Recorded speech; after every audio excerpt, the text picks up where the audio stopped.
amigos telespectadores da Rede Vida de Televisão e do programa Páginas Difíceis da Bíblia. Está chegando a hora de nós iniciarmos a paixão. Ela foi longamente preparada, mas eu ainda gostaria de tocar um ponto introdutório antes de começar a leitura. E este ponto introdutório não foi tocado, mas é um ponto que modernamente agita a exegese. Jesus foi realmente processado, a sua execução, a morte, foi fruto de um processo ou foi um linchamento popular? Esta é uma questão delicada. Os textos dizem, parece um processo. Né? Mas um processo... Que material que nós temos para saber como se dava o processo da época? Que terminou tão rápido. Bom, eventualmente nós temos uns processos aqui que acabam rápido. A vítima não foi dada nenhuma possibilidade de autodefesa? Bom, vamos dizer que muito do que se passou nós não sabemos. E duvido que soubessem também os evangelistas. Muito que se passou naqueles dias ou naquelas horas. Eles receberam isto já de uma tradição que se foi consolidando. Agora, são poucas as pessoas que afirmam que Jesus não foi, na verdade, processado. Foi simplesmente executado mediante incitamento popular e pressão sobre o prefeito Pilatos. Havia no direito romano, e a época do judaísmo do Segundo Templo, as famosas leges de majestate, que desde Júlio César estavam em voga no Império Romano. E estas leges de majestate foram recebendo acréscimos sempre maiores. Agora, havia dois tipos de julgamento. O julgamento de cidadãos romanos e o julgamento de não cidadãos romanos. No caso do julgamento de um cidadão romano, as leges de majestate deveriam ser usadas e observadas. E à vítima era dado pleno direito de autodefesa. Agora, numa província imperial de pouca importância, como era a Judéia, dos tempos de Jesus, e recentemente transformada em província, para aqueles que não eram cidadãos romanos, então havia o que se chama de julgamento extra legem, dentro da lei para os romanos e fora da lei extra legem para os não romanos. Neste caso, e Jesus não era um cidadão romano, em grande parte as determinações ficavam a cargo do juízo que fosse formulando o prefeito romano. É claro que os evangelhos afirmam que ele não deixou de ser um pouco manobrado pelos sumos sacerdotes e pela classe dirigente sacerdotal. Ele foi pressionado, mas ele exerceu o seu papel e julgou um judeu que não tinha os privilégios de um cidadão romano. Paulo era cidadão romano. E certa vez, nos Atos, se diz que foi preso e estava a ponto de ser flagelado. Quando, Atos 14, quando ele afirmou, mas se flagela um cidadão romano sem sequer averiguar o que fez, quando souberam disto, se desculparam enormemente e foram pedir a Paulo que, por favor, deixasse a cidade. Outras vezes, na carta aos Coríntios, Paulo afirma que recebeu na sinagoga as 40 chicotadas menos uma, 39, 5 vezes. Por que ele não fez valer o direito de cidadão romano na sinagoga? Este direito não valia dentro da jurisdição sinagogal? Ou então, o que eu prefiro, Paulo ficou quieto porque ele trabalhava em esquadra, ele trabalhava com companheiros, e os companheiros não tinham a cidadania romana que ele tinha. E ele não queria, evidentemente, prejudicá-los. Prejudicá-los ou então fazer com que os outros sofressem um castigo e ele não, quando ele era o principal indiciado em todo o movimento do cristianismo inicial. Então, nós podemos dizer que houve um processo, sim, mas é claro, este processo de Jesus foi um processo largamente deixado à discrição de Pilatos. Nós podemos, com toda a veracidade, afirmar que foi condenado por Pilatos e foi um julgamento, embora um julgamento extra legem, sem as minúcias e as cláusulas de um direito romano e com cidadão romano. O senhor fala em autodefesa, mas também não teve ninguém para defendê-lo, né? Na verdade, não havia no passado advogados. Mas ninguém tomou esta frente. Normalmente, a defesa ficava em larga margem, entregue ao próprio acusado. Ele mesmo tinha que forjar ou buscar as atenuações para a sua culpabilidade. No caso de Paulo, as coisas se passam desta forma, quando ele está diante de quem o julgue, certo? Bom, mas isto aqui é uma questão, sim, delicada, sim, uma questão moderna. Nós podemos dizer com toda a veracidade, ele foi processado e a morte de Jesus não foi como de Estevão. Estevão talvez não tenha sido devidamente processado. Lá talvez se possa falar num incitamento e numa espécie de linchamento, sim, sem nenhuma lei, sem nenhuma sentença emanada. No caso de Jesus, ibis ad crucem, ou ibis in crucem, irás para a cruz. Estevão certamente foi lapidado isso Pilatos também? pronunciou.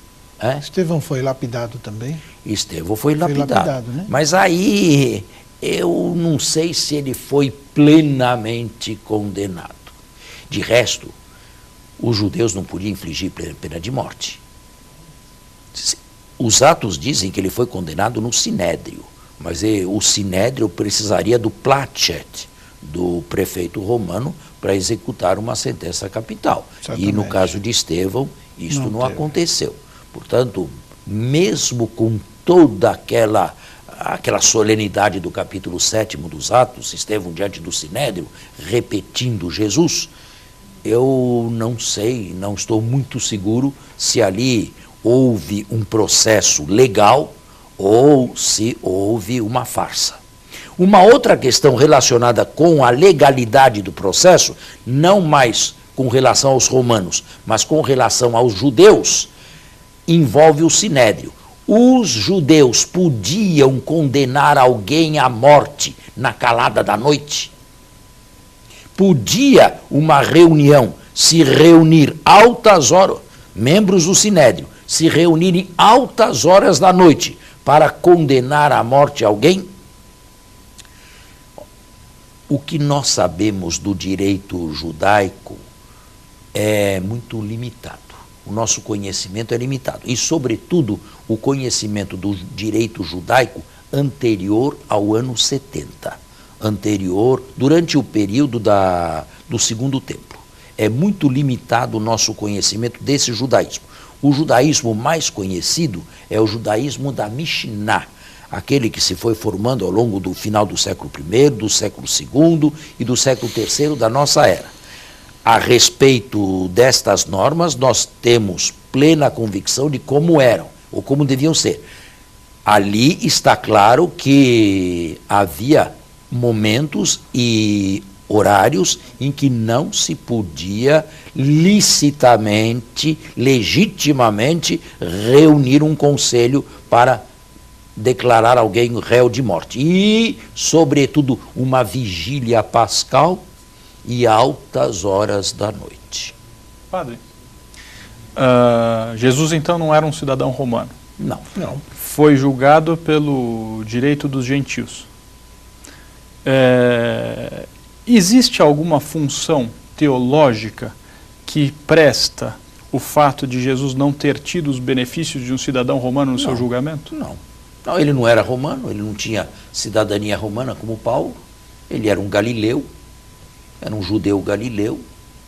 E não presta algum esclarecimento na linha de que, dentre todos aqueles que poderiam ter sido julgados, ainda foi julgado como os mais simples, os menos protegidos?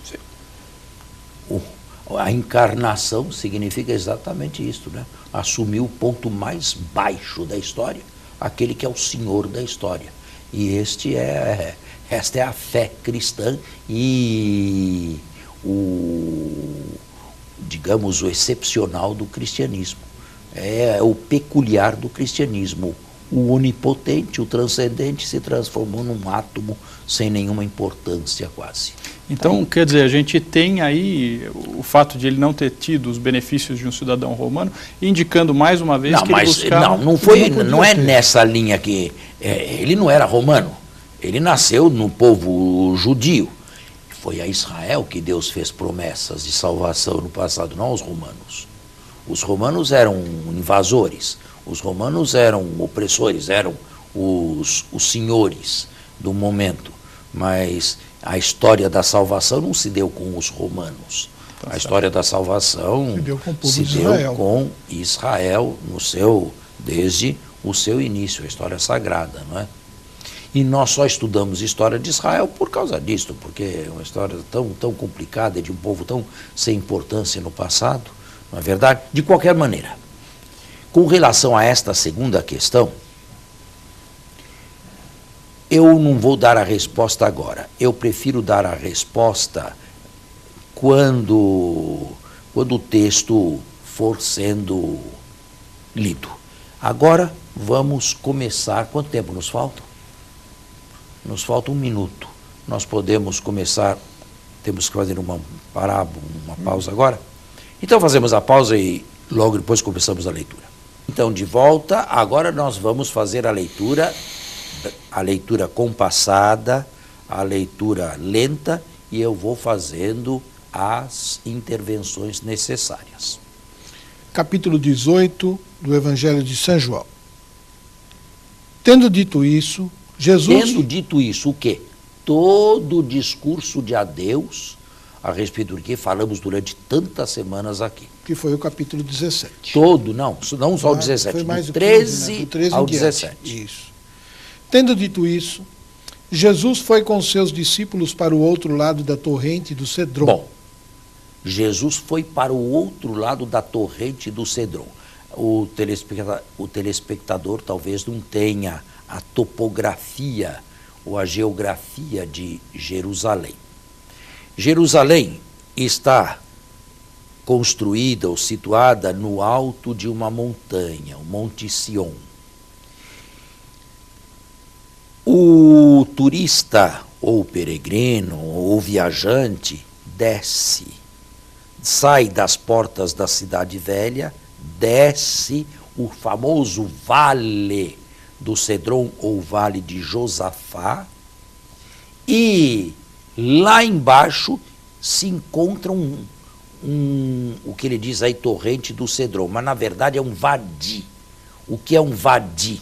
É um deserto? Não, o vadi é um rio, um pequeno rio que só tem água quando chove. Portanto, só no inverno. No resto do ano, sobretudo no verão, fica o leito do rio, mas fica o leito seco. Este é a torrente do Cedron. Né? Era mais seca do que cheia de água, mas se chamava Torrente do Cedron. Na Terra Santa se chove de novembro a março. Havia ali um jardim. Havia ali um jardim, isto é, do outro lado deste vadi. E o turista ou o peregrino que lá vai, se desce o Vale de Josafá e atravessa o vadi, a torrente do Cedron, sobe, recomeça a subir. E esta é a montanha chamada o Monte das Oliveiras. Na verdade, são dois montes, são duas cadeias de montanhas, Monte Scopus e o Monte das Oliveiras. É uma montanha grande, o Monte das Oliveiras. Nessa montanha, que é mencionada diversas vezes no Antigo Testamento, deveria haver uma chácara. O texto de João fala em jardim.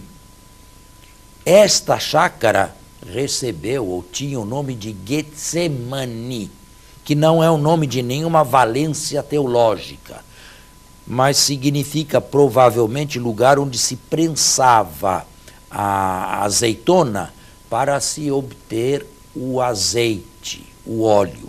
Portanto, uma chácara. O evangelista diz que Jesus ia lá habitualmente. Quem era o dono desta chácara?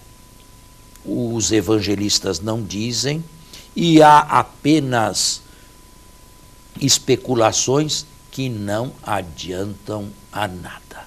O proprietário desta chácara, quem era?